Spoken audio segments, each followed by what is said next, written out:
What's up, you guys? Welcome back to the Contractor Marketing Show. I'm your host, Matt Thibeau, and today we're back in the studio with Matt Favreau. What's going on, Matt? Hello again, Matt. We are here on a nice, warm September day. Beautiful September day, back in the studio. Yeah, middle of a heat wave in Canada. Yeah, which is rare to happen. Yeah. So, guys, today we have a really special topic, and it's one that I think is going to be very valuable for a lot of you. Today we're talking about reputation management and how you can start using testimonials and reviews in your business to start growing your business and charge more and overall just have a better business.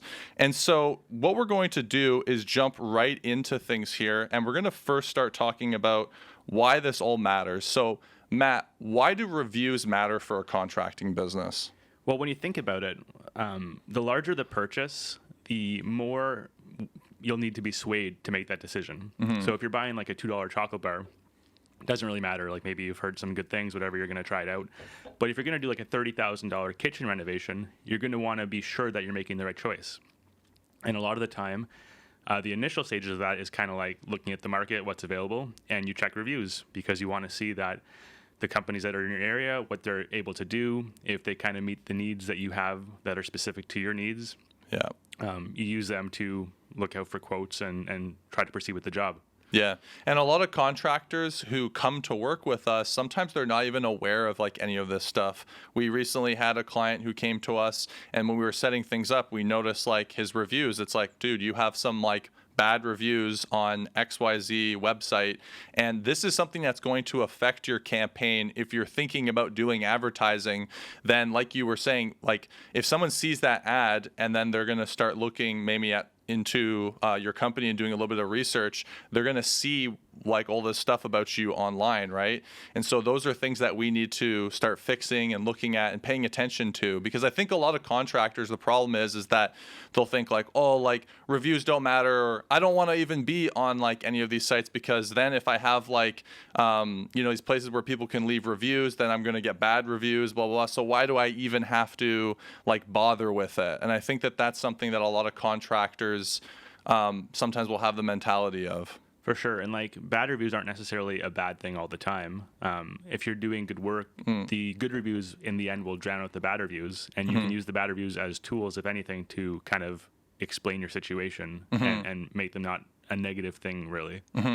And so like Matt was saying, though, too, because contracting, it's such a higher ticket type purchase, like reviews are going to matter because people are going to Google your business and they're going to want to do their due diligence and see like, hey, is this actually a good business? And where this is bringing us into is this concept of third-party validation, because we all do this. If you go on Amazon or any of these online type e-commerce platforms, everybody is looking at what other people are saying, right? I mean, the first thing that you do when you're watching a YouTube video and someone's sharing their thoughts about something, most people scroll down and go to the comments and they want to look at like, how are people responding to this? Yeah, we all do it. I do it for movies a lot, where I go like Rotten Tomatoes or IMDb, and I'm checking the reviews because I only have so much time in the day or week to consume this content. So I want to consume the best content that's available to me. Yeah. And so basically, like, if you're one of those people who's asking yourself, why do reviews matter? Basically, it's because other people's opinion matters. People want to see what other people are saying about your business. And so if people are saying really good things about your business, then it's going to make everything much easier. It's going to help you attract more leads. It's going to make closing a sale easier. We're going to talk about that in just a minute, but I just kind of want to plant those seeds and like fill you in guys on why this actually matters. So let's jump right into things moving along here. So we know that reviews matter, but Matt, where is the best place to be posting reviews and testimonials? The be-all, end-all place currently is Google, because people are either searching for the service that you're offering or your company, and either way, hopefully, you're popping up as one of the options that they could choose from. So there's the thing called the map pack, which if you get a lot of good reviews and you rank, you'll be in the top map pack for the area, and people will see you first among a couple of your competitors. And if you have good reviews there, you're going to send out. You're going to be one of the first options they look for. And, if you're one of the first options people see, they're more likely to engage with your business, especially if you have the good reviews that you kind of need to be in there anyways. And then also your landing page or your website, but mainly your landing page for lead generation and marketing purposes. You want to have your reviews there as well, so people think you're credible initially and they are willing to give their information to you. Yeah, Google is going to be the highest ROI platform because people, like you were saying, are searching up bathroom contractor near me, blah, blah, blah. And if your listing pops up and they see all those great reviews, then they're going to be more likely to contact you through that. So that could be like a really quick ROI. And then also the landing page, I mean, if you're spending all this money to send people to a landing page, then obviously you want the reviews on it to be great reviews as well. For sure. It's all about convincing people to give you their information, especially initially, right? Like the more you can do to sway somebody to, have that initial contact with you, especially to someone who's in the market for the services you're offering, the better. So let's jump into the Google reviews because I think a lot of people listening want some tactical things like, okay, how do I set this up? Like, how do I go about getting these reviews? I know that a lot of people listening to this maybe are struggling to get reviews from their clients. They ask them, they don't necessarily get them. So first, let's jump into like, how would we go about setting up a Google review business listing if someone doesn't even have that yet? Yeah, so you need a Google My Business listing for your company. You get like a Gmail web address or email. And then it's pretty straightforward. You just go to like the GMB website. You start setting up a profile. It asks you general information about your business, a lot of which you can actually skip during initial creation. But you do want to fill it as much as you can, both for SEO and legitimate purposes. And by the way, this is a free thing to do, right? It doesn't cost you any money. Nope, totally free. And you basically need to do this to get your name out there amongst your competitors. The only tricky part is getting verified. Sometimes it's easy, sometimes it's not. Ideally, you go through all this setup stuff, and all Google asks is to text you a code or call you, and then you submit that code, and you're verified. That's the easy case. Happens about half the time. The other half the time is like a video review, which it's a bit more of a specific process. There's lots of great YouTube videos showing exactly what you need to do. Yeah. But basically, you have to like legitimize your business, show where you're located, prove that the business exists, you own it and stuff. And even if you do that right, there's sometimes issues. Ideally, you go through this seamlessly and you don't run into any issues. If you do, it's kind of like trial and error, reaching out to support, submitting things again, creating new listings if you have to, whatever it may be. But whatever you can do to get verified, once you're verified, you have this asset, which is great for your business. You start putting in like keywords, you start putting in hours, all this stuff that helps your customers know your business kind of relates to what they need. And that's what Google likes, especially for showing your business to its searchers. The more Google thinks that your business is going to apply to the person searching, the more likely they show your business, and the more likely the person is to want to work with you. And what's so good about the Google My Business listing is like once you have that ranked up, and we'll talk about like some of the factors that go into that, but once you have that ranked up, like it's not like you're paying for ads for that or anything. So this is a very valuable asset in your business for sure. Yeah, it's super organic. So getting there, it requires you doing all the work and getting the reviews and crafting this GMB profile. But like Matt said, once you're there, it's basically just business as usual. Because if you were able to get the reviews in the first place that let you establish yourself, you kind of have this system in place where you're constantly getting good reviews. And then, it kind of just works itself and it keeps going. So a question that I get asked a lot by contractors is, Matt, how many reviews should I have on my business listing though? At what point is it like, okay, I'm good to go? And the answer is that like, from my personal experience, you want to have at least a minimum of 30 5-star reviews, but I don't like saying that because then people will get to the 30 and be like, cool, I'm done. And you don't want to do that. Signing off. And so what's your take, Matt, on like, how many should I have? Yeah, 30 is a great number. Obviously, the more the merrier, because if you kind of like stagnate and then your competitor comes in and starts getting all these good reviews, you slowly get buried. But yeah, like Matt said, basically the more the merrier. As many reviews as you can get. Legitimate reviews, granted. You don't want to be getting like fake reviews or anything like that.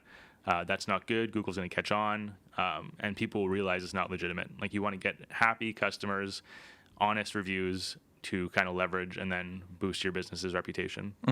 Yeah, and like I just want to make it clear too, like if you have hundreds of 5-star reviews and they're all legitimate, that is going to be amazing. Like it's not like you should just get 30 and be like, No, hey, I want yeah. to stop. But it's just Thousands. yeah, like honestly, if you can. But it's like just new clients who are just setting this up will be like, well, how many do I need to launch? And so it's like typically like you want to start at least around there.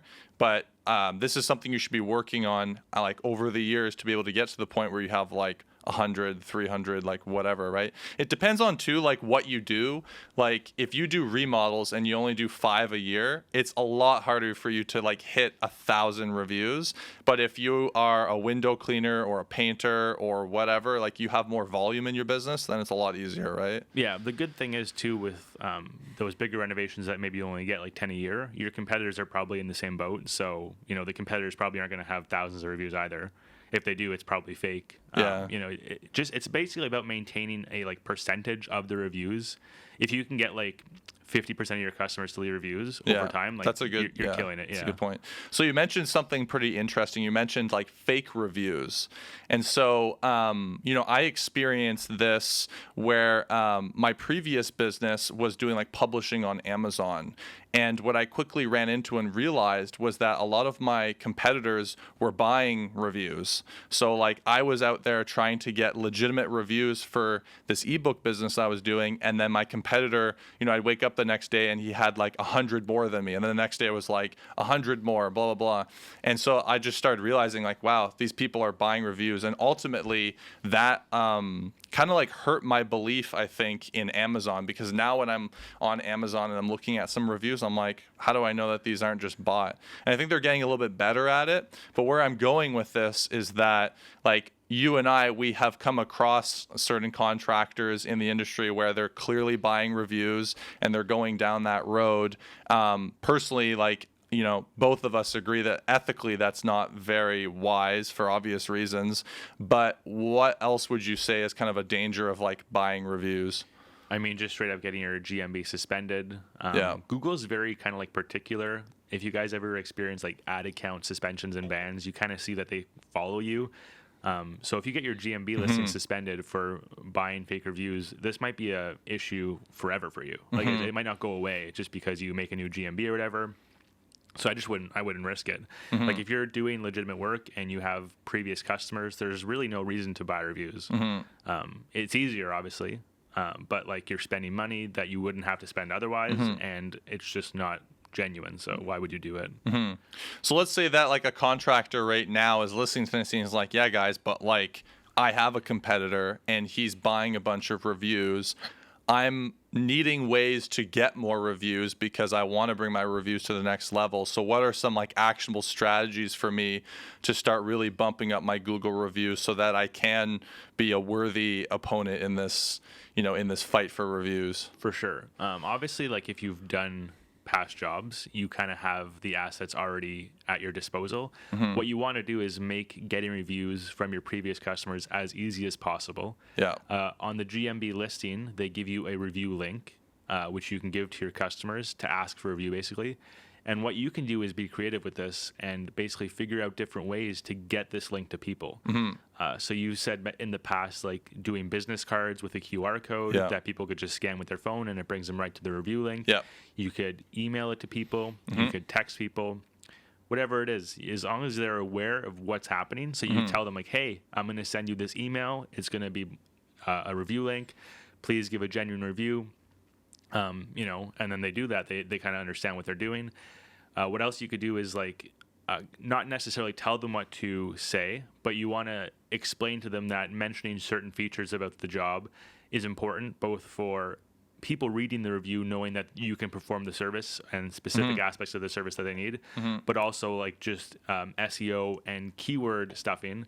So like if you're a bathroom renovation company, you say, hey, client, it would be great if you could mention that we did a great bathroom renovation for you. We touched the vanity, we did the shower, XYZ. You talk about the transformation, so what it was like before, what it was like after, what you liked about the service and the whole process.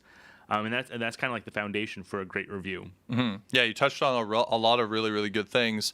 The main thing is just like making it easy, right? I think a lot of contractors, when they're asking for a review, they'll say like, hey, just leave us a review on Google. And they'll just like ask the person.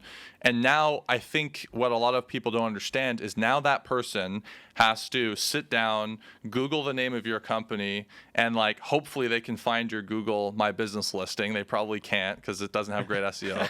But like, so you're counting on them to like find you. You're counting on them to then figure out how to like click the review thing, sit down, and like for a lot of people, writing a review might take about an hour because they're overthinking it. What do I say? I got to go into like all this thing. Like there's a lot of personality types that will find that stressful. Like for me, like that's hard to believe, but I have seen it. Like I've seen my mother do it. I've seen. It's honestly, it's the older people. Like, exactly. It's just like a technological barrier that people our age or younger kind of think it's super easy, but it's not easy for maybe the people that are doing these big home renovations, the people that are like in their 50s, 60s who have the disposable income to afford this.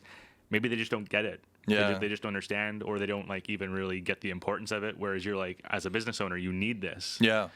Yeah, so you want to make it as easy as possible. So you get the link, like Matt was saying, and you could text that link over. You could email that link over. You could have a QR code on your business card. You could do a whole bunch of things, but the high level, like kind of idea of it is that making it as simple as possible. Boom, you pull it out. You could even have it like already on an iPad and literally like just say like, hey, like, do you want to leave us a review, and just like give it to them. Like you're making it as easy as possible so that they can just take it and write something, right? Yeah. So that's the first one, is making it super, super easy. I did forget to mention too, is honestly just calling them up too. Like just make a list of your past customers that you know are like going to leave you a good review. You probably don't want to call someone up who like wasn't happy, but calling up a list of your past customers and just saying like, hey, we're doing this marketing program right now, and part of that's really important is for us to get some more reviews on our listing. I'm sure you know how important reviews are for businesses, and we're trying to grow, so we'd really appreciate it. We really liked working with you. From our understanding, you really enjoyed the job. Hopefully they did again. And if they say, yeah, absolutely, just say, cool. Would it be okay if we just send you over a link where you could leave us a review? You could even just share over the phone here of just what your experience was like. And then we can just transcribe it and like email it over to you if that's easier for you, blah, blah, blah. So you're just trying to find ways to make it as easy as possible, like Matt was saying. And then, so making it easy. The next thing then is sometimes, and I hear this from clients a lot, is where they'll say, okay, Matt, so I've made it easy for them. I've told them to leave a review. I did all this thing, and they're still not leaving a review. What do I do then?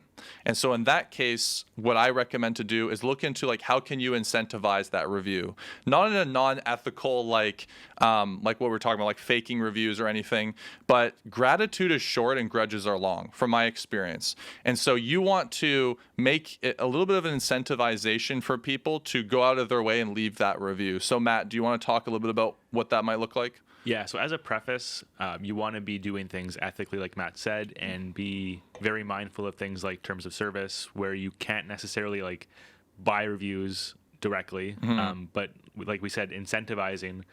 So if you have customers and you want to say like, hey, we'll do this offer where you leave us an honest review, make sure you're specifying like it's honest, and then maybe they get some sort of incentive or kickback, whatever it is. We're not going to say like specifics necessarily because again, it's TOS thing.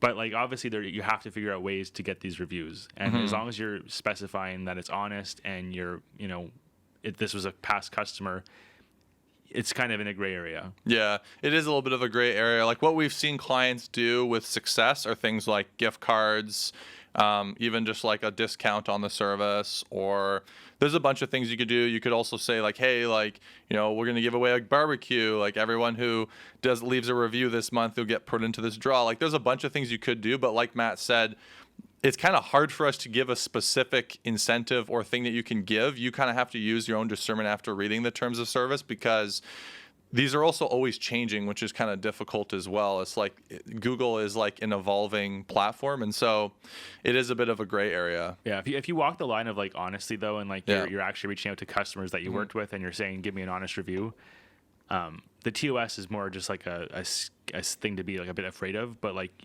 genuinely you're doing things okay in our eyes. Yeah, absolutely. Another thing to be aware of, and I talk about this in my book a lot, is the timing of reviews. So the timing of when you ask a customer for a review is really important, because you could mess this up and ask at a different time. Like, for example, let's say that you finish a bathroom renovation for a client, and then you complete it, they're happy, and they're happy, and then some time goes by, maybe like a month or two goes by, and you think to yourself, oh yeah, I need to ask them for a review because I need to get some more reviews right now. So you send them over an email and you say, hey, like, would you mind leaving us a review? You don't know when you send over that email, you don't know now where their emotional state is at, because when they open that up, like 5 minutes before that, they could have noticed like a chip on the counter or something like that, and like, oh, I never noticed this. Or you could be emailing them and they just finished having a fight with their spouse, and now they're seeing that and they're like, I can't think about this right now. And so you need to control that emotional state of when you ask for that review. You need to make sure that they're happy and excited in that moment of when you ask for that review, because if they're not, then you're going to get either no review or a lower quality review where they're just kind of like, all right, I'm just going to get it done. Like, you want to capture that moment in time when they're happy and excited. And so the timing of that is really important. You think of it like this as well. Like, let's say that you buy a brand new car. You buy that car, you're super excited for like maybe the first week of when you have it, maybe even a little longer. But then as time goes on, you kind of notice certain things about it. Your overall excitement just kind of drops a little bit. And now you're not really as excited about it. And it's the same thing exactly with your clients and the work that you're doing for them. And so the best time to be able to ask for that review is when you see in their face, like maybe when you present it to them, or when they text you afterwards and they say like, oh wow, like you did it just perfectly. That's the time when you ask for a review. Yeah, and like Matt said earlier, like even if the job remains perfect for months and months on end, other things external to that might be contributing to the fact that the review is going to be lower quality. So like life events, like Matt said, or even things like not related to your job specifically, but like say they did a bathroom renovation and the toilet clogged and it wasn't your fault, it's just like a plumbing issue. They might think that's bad on you, but in reality, like it was out of your control, and the actual work was still amazing. Yeah. It's like these external things, you want to manage that. You want to mitigate those. And so it's basically like the timing is important. So you want to be able to gauge their emotional state. And when you see that they're happy and excited and it's fresh in their mind, that's when you ask for the review. Yeah. And we still think you should call past customers, though. It's not to say like don't utilize. Yeah, that's a good point that you. Yeah. Like especially when you're first starting out, like get as many as you can. But going forward, when you do jobs, that's the time. Yeah, that's good clarification. So here's another one, and it's something that I've noticed since COVID that's been like more of a thing coming up, is reviews not showing up. And I think maybe what it's been is since then Google has just been relying on AI a little bit more. I don't know what it is, but I know a lot of contractors listening to this can maybe relate, is where, hey, my Google reviews aren't showing up. And so what if someone's reviews aren't showing up first, why might that be? Yeah. So the reason is basically, like Matt said, like AI and just reviews getting flagged for either them being inappropriate or fake. Something on Google's end is just making them believe that review wasn't legitimate for whatever reason. And it can kind of be annoying for contractors and anybody really that's trying to get Google reviews, because they're doing all these things that we've talked about to get the positive reviews, and then they're not showing up. So it's like, why aren't they showing up? So it's the AI issue. What you can do is, if you have proof that the review exists and that it's legitimate, so your client can maybe like send a screenshot of the review. They just send a screenshot over to you like, hey, this is the review I left. And then you can kind of appeal it. There's a process you can go through with Google to appeal it, and you could just information stuff. So you could, give anything that you're comfortable giving. So you can give like a work order with the client's name on it. You give the screenshot. You explain why it was legitimate, and then half the time maybe you're going to get it back. It's not perfect, but it's better than just foregoing that review. Yeah, absolutely. And it's been like an issue. Like I've seen At a certain point, I think it was like half of our clients where it was happening. It was happening to us as well, or it was like, hey, like this is like a legitimate thing. But yeah, and so if you want to get the SOP that we have on how to solve that, it's not perfect like Matt was saying, but if you want to have the best chance to be able to get your reviews to show up, then you can join our community on Facebook, Renovation Contractor Success. If you go to our website, savantmarketingagency.com, and then you go to the resources tab, you can click community, and then you can go there. Once you come in, you'll be able to find that SOP in our group, and you can use it and get your review showing up again. So guys, here's the next question now is, okay, so now I know how to get reviews and like reviews not showing up. Matt, what do I do now if I start getting negative reviews or I get one negative review? Yeah, so for negative reviews, there's kind of two camps. There's legitimate negative reviews and not legitimate negative reviews. With the not legitimate negative reviews, that's when you could take action. So basically, if somebody leaves a negative review on your GMB profile, and you know it's not legitimate, you go through the appeal process, and you have to choose which TOS it breaks. So there's all kinds. There's, fake information, profanity, other things, like if they didn't work with you, which would kind of fall under misinformation. But yeah, you just choose the TOS issue that it breaks, and then you submit it to Google, and it gets reviewed, and hopefully that Google decides that review actually does go against the TOS policy, and they take it down. And that actually works like, one of our clients recently got a 1-star review. We reported it, and it did actually work. They removed it. Yeah, it happens. So. Sometimes it's not going to work in your favor, and then in that case, it is what it is. You just kind of have to go about your day, and bury it. But yeah, if the reviews are legitimate, this is what you kind of do. So first, you want to look for resolution. Resolution would be you basically immediately calling the person, contacting them and saying like, hey, what's wrong? Try to fix it. If you try to fix it amicably, sometimes the person will either remove the review, which is great, or they'll modify the review to a higher star rating, hopefully 5-star, because you as a business owner went above and beyond to try to fix the issue that existed. If you can't resolve the issue, you look to dilute it, which is what I was kind of talking about earlier with burying reviews. Yeah. So you want to craft a well-rounded response that doesn't attack the person, doesn't, try to victim blame or anything. You want to explain the situation in a different light. So maybe the person's being overly negative or saying things that aren't true. You want to explain why that happened and look to basically, for the person reading it, give better understanding. Yeah, absolutely. So like Matt said, resolution, you want to call the person up and just like try and strike a deal, hey, like we're really sorry about what happened, blah, blah, blah. Listen, man, like, hey, we'll give you a discount on the job or job for free or whatever you feel comfortable doing. But like try and come up with an agreement where you can say, hey, like we'll fix the situation and get them to change the review, edit it, remove it, whatever. It's interesting. It's like we have some clients who talk about how they'll get like a 3-star or 4-star review. And it's like, in the review, the person says, oh yeah, they're fantastic, like great to deal with, but like they just still leave it as a 4-star or like 3-star. And then, our client, one in particular comes to mind where he confronted them and said like, hey, like I saw it was a 4-star, like, did we do anything wrong? And they're like, nope, I just don't believe in 5 stars. So like those kind of situations might be a little bit tough, but it is what it is. At least they won't bring down your star rating as much as a 1-star review. Yeah. And it doesn't look as great, but a 4-star is not bad. Yeah. Nope, I only do 1 stars.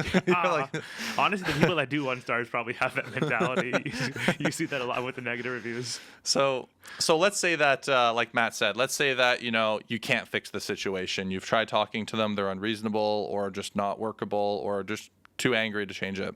Then you move to dilution, which is using the strategies that we talked about where you try and get as many reviews as possible. And basically what the strategy of this is that you want to bog that review down so that the overall star rating is like 4.9 or 5 still, right?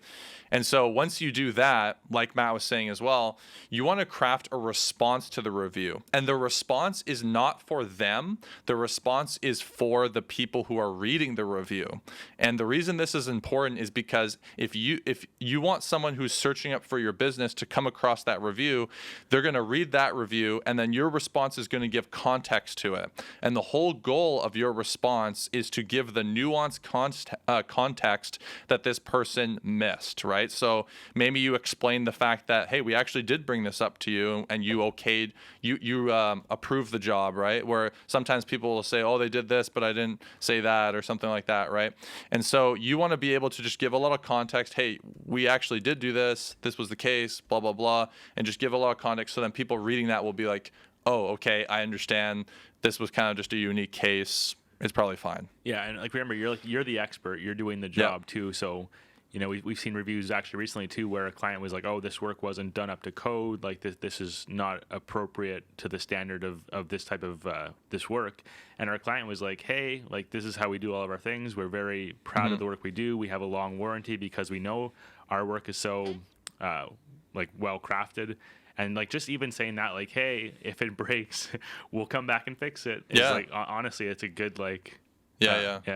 So that's mostly like Google reviews that we're covering here. Before we mentioned also landing pages and websites. So this is kind of going into back of the old question, like where should I be posting reviews? So number one, Google reviews, super high return. The next though that you can start focusing on is your landing page and website.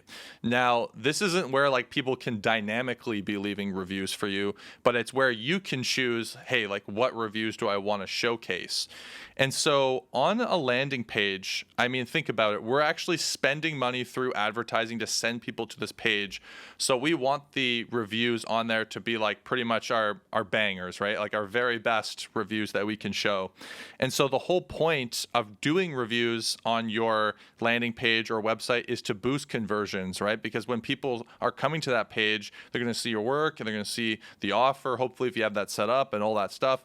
And then the reviews play a really strong role in being able to convince them that, okay, like this is worth actually submitting for an estimate.